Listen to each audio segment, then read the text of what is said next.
जय श्री कृष्ण। आज आपके सामने ये विषय रख रहा हूँ कि जो घर में, मंदिर में और कई अच्छे अच्छे प्रसंगों में हम लोग दीपक जलाते हैं, तो આપણે દીપક શા માટે પ્રગટાવી છે, क्यों हम दीपक जलाते हैं।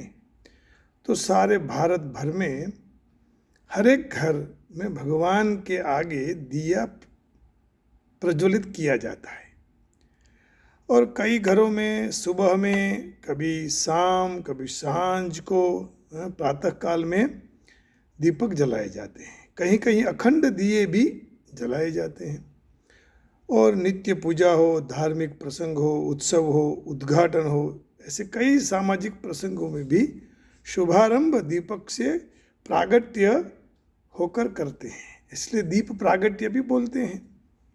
अब जब प्रसंग पूरा થાય तब तक वह दीपक भी जलता हुआ रखते हैं। तो दीपक क्यों हम प्रज्वलित करते हैं, क्यों दीपक प्रकट होता है हमारे हाथों से, શા માટે दीपक प्रगटाવીએ છીએ। प्रकाश ज्ञान का प्रतीक है, अंधकार अज्ञान का। ईश्वर ज्ञान के पुंज हैं, वो चैतन्य स्वरूप है, वही सर्व प्रकार के ज्ञान का उद्भव स्थान है और ज्ञान को प्रकट करने वाले ज्ञान के साक्षी हैं। इसलिए ईश्वर के रूप में प्रकाश की और दीपक की माने आराधना की जाती है। प्रकाश अंधकार का नाश करता है, उसी तरह ज्ञान अज्ञान का नाश करता है। फिर ज्ञान एक ऐसी आंतर संपत्ति है कि जिसके द्वारा सर्व प्रकार की बाह्य सिद्धियां प्राप्त हो सकती है। इसलिए सारे संपत्तियों में महासंपत्ति के रूप ज्ञान को हमें वंदन करना चाहिए, क्योंकि अच्छे बुरे सब कर्मों में ज्ञान का आधार है। ज्ञान के बिना आदमी कुछ नहीं कर सकता। और उसी तरह शुभ प्रसंगों में भी अपने सर्व विचार कर्म के साक्षी के रूप में भी दीपक को जलाया जाता है और जलता हुआ हम रखते हैं, है ना। भो दीप देव रूपस्त्वम कर्म साक्षी यविघ्नकृत यावत कर्म समाप्ति स्यात् तावत् त्वं संस्थिरो भव। इसलिए क्यों हम बिजली का गोला या ट्यूबलाइट वहाँ नहीं जलाते हैं, क्योंकि वो अंधकार का तो नाश करते हैं। अथवा घी या तेल का दीवा जब हम करते हैं तो वो आध्यात्मिक महत्व है। अब दीप में जो घी है वह अपनी वासनाओं का या तो नकारात्मक वृत्तियों का विनाश करता है, धीरे धीरे धीरे उसका क्षय हो जाता है और अंत में अहम भी नष्ट होता है, ईगो। दीपक की ज्योत सदा ही ऊर्ध्वगामी है, उसी तरह अपने जीवन में भी उच्च आदर्श और प्रतिदिन दिन प्रतिदिन प्रगति हो, इसलिए ज्ञान संपादन करना चाहिए। दीपक की ज्योति ऊर्ध्वगामी है, तो उच्च आदर्श प्राप्त करने के लिए गति करनी है।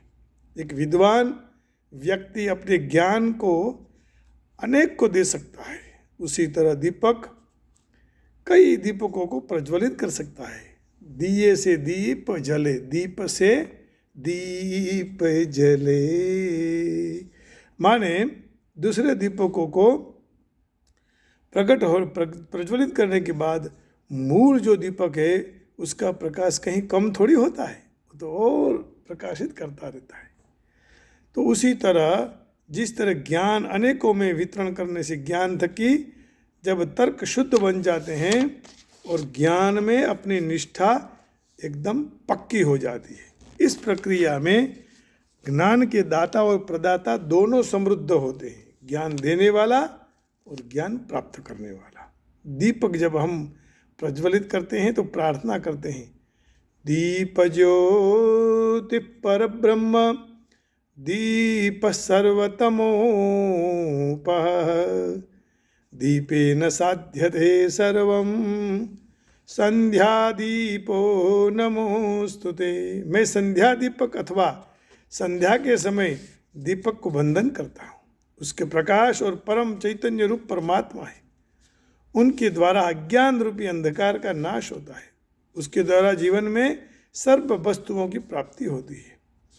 मनोहर दीप ज्योति शिवाय, अन्य कई वस्तु घर ने शोभावशे, गहन ज्ञान प्रकाश शिवाय, अन्य कई वस्तु मन ने आभूषित करशे। इसलिए कहते हैं कि दीपक हमारा शुभ करे। शुभ का अर्थ है आध्यात्मिक ज्ञान में हमें आगे बढ़ावे। शुभ का अर्थ है मृत्यु का डर न हो, हमारा जन्म और मृत्यु दोनों सफल हो। ये शुभ का अर्थ श्रीमद् भगवद गीता जी में बताया है। शुभं करोतु कल्याणम आरोग्यम धन संपदा, मित्र बुद्धि विवृद्ध्यर्थम दीप ज्योतिर्नमोस्तुते।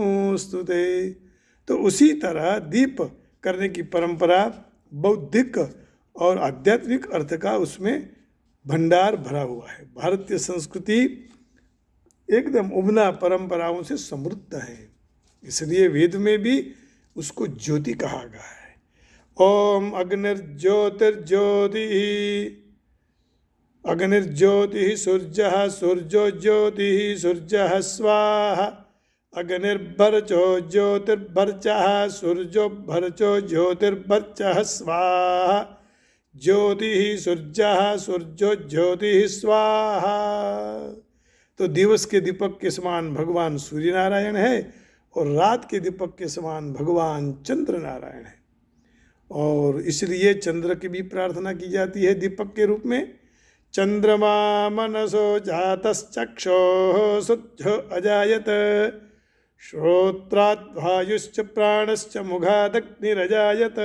बस आज दीपक के बारे में इतनी ही बात करके मैं अपनी वाणी को विराम करता हूँ। जय श्री कृष्ण। आप लोगों को अच्छा लगे तो ज़रूर सब्सक्राइब करना। हरिओम, राधे राधे, जय गिरनारी, ओम नमो नारायणाय।